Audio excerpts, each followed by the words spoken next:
नमस्कार भक्तों, आज हम आपको बताएंगे कि 2025 फाल्गुन मास की शुक्ल पक्ष की एकादशी, जिसे अम्ला एकादशी या आंवला एकादशी कहा जाता है, ये किस दिन मनाई जाएगी? 9 मार्च को या 10 मार्च को? क्योंकि दोनों ही दिनों एकादशी तिथि रहेगी। ऐसे में व्रत किस दिन करना उत्तम रहेगा? साथ ही क्या इस दिन भद्रा का प्रभाव रहेगा या नहीं? अम्ला एकादशी बहुत ही महत्वपूर्ण मानी जाती है। जैसा कि इसके नाम से ही स्पष्ट है, इस दिन आंवले के वृक्ष और आंवले के फल की पूजा का विशेष महत्व है। लेकिन जिनके पास आंवले का वृक्ष नहीं है, क्या वे केवल आंवले के फल से पूजा कर सकते हैं? इस एकादशी की पूजा विधि क्या है, यह सब हम आपको विस्तार से बताएंगे। एकादशी व्रत शुरू करने और पारण करने के नियम क्या हैं? इस दिन व्रत करना शुभ रहेगा या नहीं? यदि आप व्रत रखना चाहते हैं तो इसे कैसे आरंभ करें? हम आपको संपूर्ण शास्त्रीय जानकारी देंगे, जिससे आप इस एकादशी का अधिकतम पुण्य फल प्राप्त कर सकें। एकादशी से जुड़ी शुद्ध और प्रमाणित जानकारी लेकर आता है, ताकि आप किसी भी भूल चूक से बच सकें। अपने व्रत की सफलता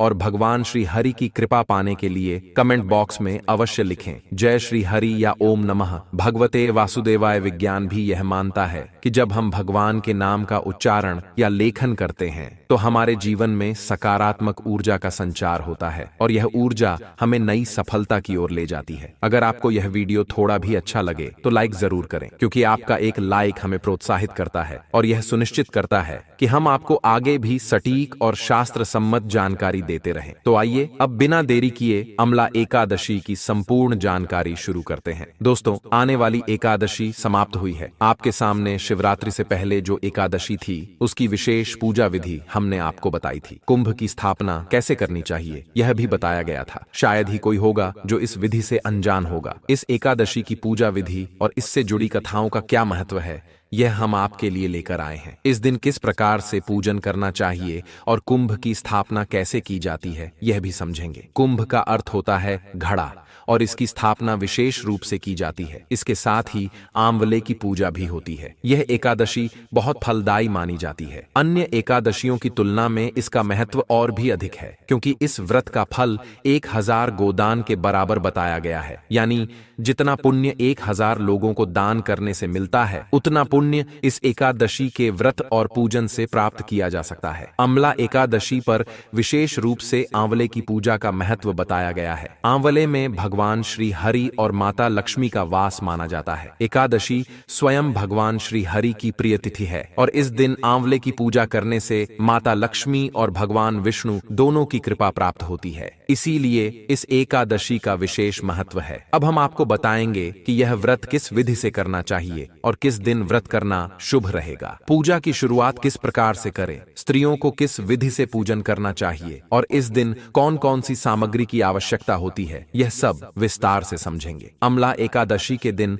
आपको कुछ विशेष सामग्री जुटानी होती है। अगर आपके पास आंवले का वृक्ष है तो वह सबसे उत्तम माना जाता है। यदि आंवले का वृक्ष नहीं है तो आप किसी मंदिर में जाकर वहां के आंवले के वृक्ष की पूजा कर सकते हैं। यदि मंदिर में भी यह संभव न हो तो आंवले के फल से भी पूजा की जा सकती है। अब हम आपको बताएंगे कि यदि आप आंवले के फल से पूजन करना चाहते हैं तो उसकी विधि क्या होगी। यदि आपके पास आंवले का पौधा या वृक्ष है तो उसे कैसे पूजना चाहिए, इसकी भी पूरी जानकारी देंगे। अगर आंवले का पौधा या वृक्ष यदि उपलब्ध न हो तो आंवले का फल, रोली, मोली, पान, सुपारी, लौंग, इलायची, धूप, दीप, भगवान श्री हरि को भोग लगाने के लिए हरी मिठाई जिसमें आंवले का अंश हो तो उत्तम रहेगा, मिश्री और फल फूल और फूलों की माला यदि संभव हो, और एक तांबे का लोटा शुद्ध करके इसमें गंगा जल और स्वच्छ जल भर लें। 8 भगवान श्री हरि की तस्वीर या प्रतिमा, इन सभी सामग्री को एक थाली में सजा लें और विधि पूर्वक पूजन करें। पूजा के लिए आपको कुछ आवश्यक सामग्रियां तैयार रखनी चाहिए। आपके पास एक छोटा चम्मच होना चाहिए जिससे जल अर्पण किया जा सके। यदि अजवायन उपलब्ध हो तो उसे भी रख सकते हैं। पूजा के लिए चौकी और पीला वस्त्र भी रख सकते हैं। दीपक के लिए शुद्ध घी का दीपक जलाना उत्तम रहेगा। यदि घी उपलब्ध न हो तो तिल के तेल का दीपक भी जला सकते हैं। साथ ही धूप और एक खड़ा अक्षत भी रखें। कलश स्थापित करना आवश्यक है। आप पीतल, तांबे या किसी अन्य धातु का कलश ले सकते हैं। यदि धातु का कलश न हो तो मिट्टी का भी उपयोग कर सकते हैं। इस एकादशी में कलश दान करने की आवश्यकता नहीं होती, यह केवल पूजा के लिए रखा जाएगा। कलश के ऊपर रखने के लिए श्रीफल, नारियल लें। यदि संभव हो तो पंच पल्लव आम या अशोक के पत्ते भी रखें।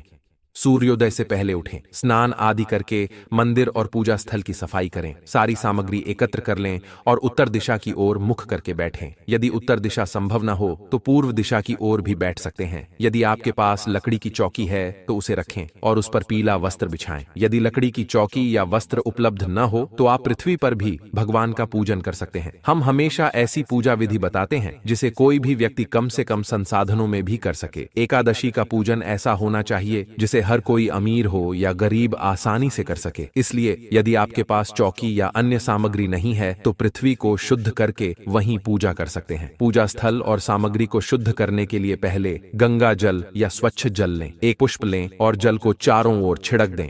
यह शुद्धिकरण पवित्रीकरण के लिए आवश्यक होता है। ओम अपवित्र पवित्रो व सर्वावस्था गतोपि वा यह स्मृत पुंडरीकाक्षम स बाह्याभ्यंतरः शुचि। इस प्रकार से हमने पूजा स्थल, सामग्री और स्वयं को शुद्ध कर लिया है। अब भगवान को विराजमान करेंगे। यदि चौकी है तो उस पर पीला वस्त्र बिछाएं, फिर भगवान की प्रतिमा या तस्वीर रखें। यदि चौकी न हो तो पृथ्वी पर एक स्वच्छ स्थान पर भगवान को रखें। भगवान को आसन देने के लिए उस स्थान पर थोड़े से फूल अर्पित करें और भाव रखें कि भगवान इस स्थान पर विराजमान हो जाएं। फिर भगवान की तस्वीर या मूर्ति को वहां रखें और श्रद्धा पूर्वक पूजन आरंभ करें। उस स्थान पर भगवान श्री हरि नारायण को स्थापित कर दीजिए जहां आपने उनकी तस्वीर या प्रतिमा रखी है। अब उनके सीधे हाथ की ओर यानी राइट साइड में आवाले का वृक्ष रखें। यदि आपके पास आवाले का गमला या पौधा है तो उसे भगवान की तस्वीर के दाईं ओर रखें।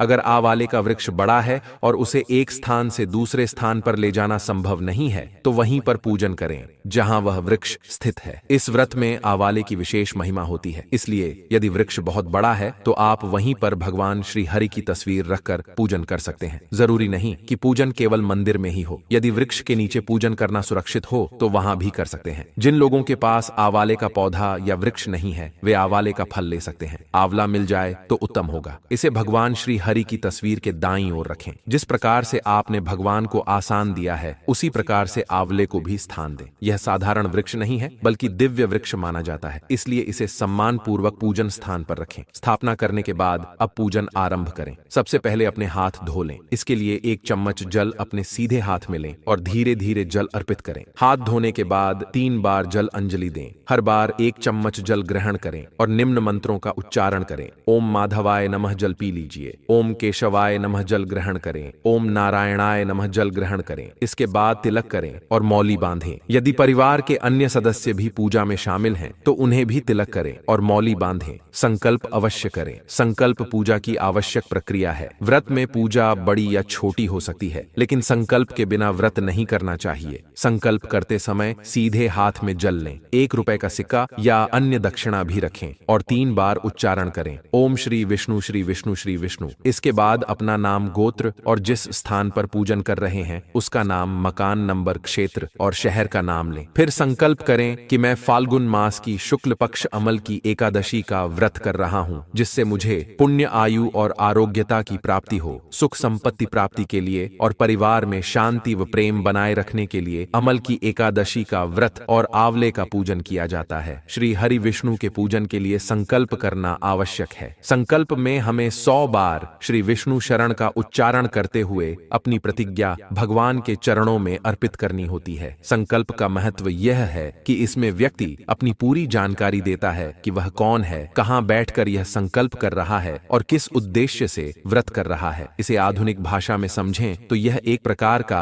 आध्यात्मिक डेटा एंट्री है जो हमारे पुण्य को भगवान के खाते में जोड़ देती है। जिस प्रकार किसी रिकॉर्ड को सुरक्षित रखना जरूरी होता है, उसी तरह पूजा और व्रत को फलदायी बनाने के लिए संकल्प आवश्यक होता है। पूजा छोटी या बड़ी हो सकती है, लेकिन संकल्प जरूर करना चाहिए। यदि आप केवल तिलक लगाकर, जल अर्पित करके, पुष्प और माला चढ़ाकर आरती कर रहे हैं तब भी संकल्प करें, क्योंकि यह पूजा का सबसे महत्वपूर्ण हिस्सा है। संकल्प के बाद भगवान का पूजन आरंभ करें। यदि आपने कलश स्थापित किया है तो सबसे पहले कलश पूजन करें। यदि कलश स्थापना नहीं की है तो पहले आंवले का पूजन करें और फिर भगवान श्री हरि का। कलश स्थापना अनिवार्य नहीं है, लेकिन यदि यदि आप कर सकते हैं तो यह उत्तम रहेगा। कलश को भगवान श्री हरि के पास रखें और उसके नीचे पुष्प आसन के रूप में रखें। कलश को खाली न रखें, उसमें गंगा जल या शुद्ध जल भरें। कलश के ऊपर नारियल रखें और यदि संभव हो तो उसे लाल कपड़े में लपेटें, अन्यथा मौली बांध दें। नारियल का मुख आपकी ओर रहना चाहिए। कलश पूजन के लिए पुष्प, जल और अक्षत चढ़ाएं। 3 बार जल के छींटे दें और कलश पर तिलक करें। कलश के कंठ पर मौली बांधें और तिलक के रूप में 5 या 7 बिंदियां लगाएं। कलश पर जो श्रीफल रखा है उसे तिलक करें और पुष्प माला अर्पित करें। धूप और दीप जलाएं तथा भगवान को दिखाएं। दीपक रखने की विधि इस प्रकार है। यदि घी का दीपक जला रहे हैं तो भगवान के दाहिने सीधे हाथ की ओर रखें और यदि तेल का दीपक है तो बाईं ओर रखें। धूप को किसी भी दिशा में रख सकते हैं। यह अग्नि साक्षी देवता के रूप में पूजा का महत्वपूर्ण हिस्सा होता है। कलश का पूजन करते समय धूप और दीप दिखाएं। नैवेद्य के रूप में मिश्री या कोई भी फल अर्पित करें। इसके बाद पुष्प से जल के छींटे दें जिससे पूजन संपूर्ण हो जाए। यह एक सरल विधि से कलश पूजन करने की प्रक्रिया है। अब आंवले के वृक्ष का पूजन करें। आंवले के देवता को स्मरण करें और उनका ध्यान करें। उनका मंत्र है ओम धात्री नमः, ओम धात्री नमः, ओम धात्री नमः। इस मंत्र का उच्चारण करते हुए पूजन आरंभ करें। यदि आंवले के फल पर पूजन कर रहे हैं तो उसे किसी कटोरी या थाली में रखें ताकि जल इधर उधर न गिरे। यदि वृक्ष की पूजा कर रहे हैं तो जल को जड़ में अर्पित करें। मंत्र के साथ जल अर्पित करने के लिए पहले 1 चम्मच जल लें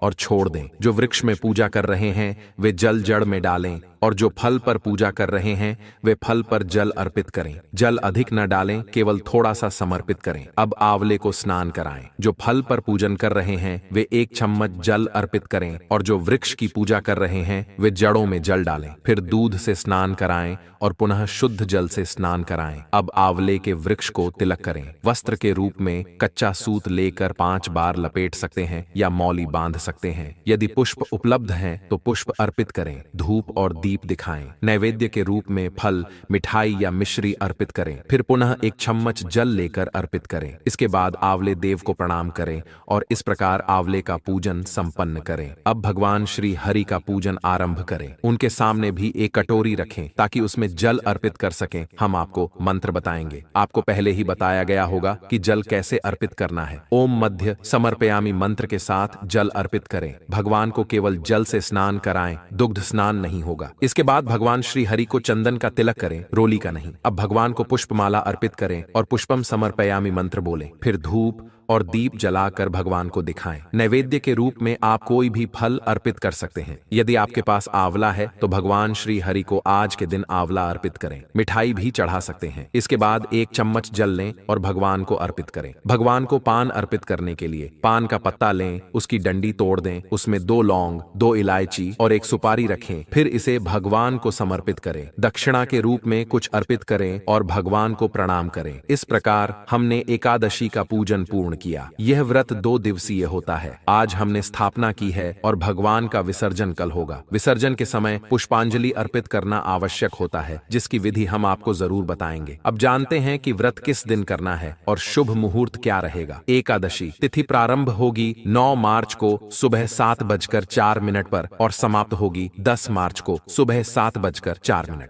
चूंकि 10 मार्च को सूर्योदय के समय एकादशी तिथि होगी, इसलिए 10 मार्च को अमल की एकादशी व्रत करना उत्तम रहेगा। जो लोग दशमी को व्रत करना चाहते हैं वे 9 मार्च को भी कर सकते हैं। शुभ मुहूर्त प्रातः 7:35 से 9:15 तक उत्तम समय है। इसके अलावा 9:15 से शाम 7:35 तक उत्तम समय है। 11 बजे तक भी पूजन कर सकते हैं। पारण व्रत खोलने का समय एकादशी का पारण 11 मार्च को प्रातः 6:38 से 8:01 तक करना उत्तम रहेगा। 8:01 के बाद द्वादशी समाप्त हो जाएगी, इसलिए त्रयोदशी में पारण करना शुभ नहीं होता। यह थी अमल की एकादशी व्रत की संपूर्ण जानकारी। आपको यह जानकारी कैसी लगी कृपया कमेंट बॉक्स में जरूर बताएं।